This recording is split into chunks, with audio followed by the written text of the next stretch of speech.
Kwa niaba ya kamati imefurahishwa sana na namna vihenge hivi vilivyojengwa katika ile eneo na kuongeza uhifadhi wa chakula. Tumeona huu mradi wa hapa umetimia karibu takribani hela za Kitanzania bilioni 19 na poe. Sasa tunaona ukilinganisha majengo yaliyopo, uhifadhi uliopo, silos unazoziona, mitambo ambayo imewekwa na vijana ambao wamefundishwa namna ya kuhifadhi na kuendesha hiyo mitambo, tunaona kabisa kwamba kuna thamani ya fedha ya uwekezaji huu.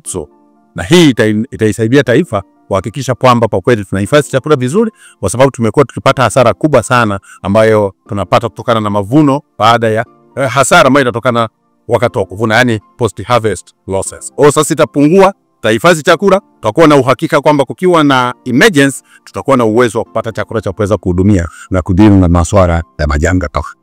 Leo tuko na kamati hapa ya hesabu za serikali ambao wamepewa kitekeleza jukumu lao la kikanuni la kuhakikisha kwamba serikali inatekeleza majukumu yake kwa kuzingatia sheria, kanuni na taratibu. Jambo la kutia imani ni kwamba kamati imeridhika sana na kazi iliyofanyika.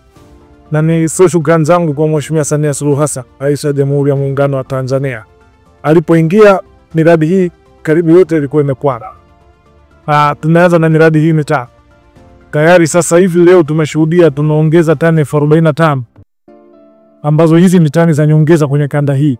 Hii eneo tulilokuwepo linaweza kuhifadhi tani 45. Wametuelekeza kamati tuhakikishe tumekamilisha miradi hiyo mitano iliyobaki.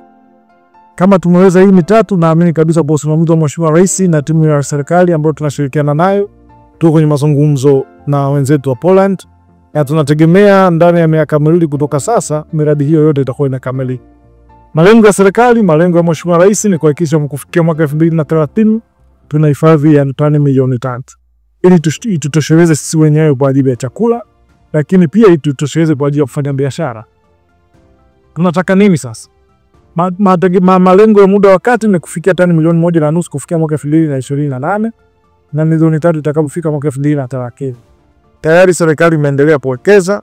Mwaka jana tuliweka bajeti kwa ajili ya ujenzi wa miundombinu hii, na mwaka huu tunaoenda tunatumia kuwa na bajeti kwa ajili ya ujenzi wa miundombinu hii. Lengo ni kuhakikisha kwamba serikali na wananchi kwa muda wote wawe salama kutokana na chakula. Lakini vision yetu au dira yetu tulibadilisha sasa mwaka jana. Mheshimiwa Rais alipoingia alibadilisha hata dira ya kilimo ya nchi, kwamba ni kudirisha wenyewe na kualisha ndira kibiashara. Nchi kama Tanzania haitakuwa na amani kama wengine hawana utoshelezo wa chakula. Jambo hilo tumeanza kulifanya kwa vitendo. Tumeanza, wenzetu wa Zambia walikuwa na changamoto, tulikuwa tayari wa kwanza kabisa katika kanda hii kutoa chakula. Sasa hivi tuna mikataba na nchi nyingine mbili, tunaendelea nao na mazungumzo kwa ajili ya kupatia chakula. Kwa tunaposema tani milioni 3 sio kwa ajili ya wananchi tu wa Tanzania, lakini na wananchi wanaotuzunguka. Kwa hiyo mwisho niseme tu, wananchi wakae kwa amani, walale usikizi mzuri kabisa kwamba nchi hii iko salama kwa chakula. Haitakuwa na njaa leo wala kesho, kwa sababu serikali iko macho, serikali iko inasimamia jambo la usalama wa chakula kwa muda wote.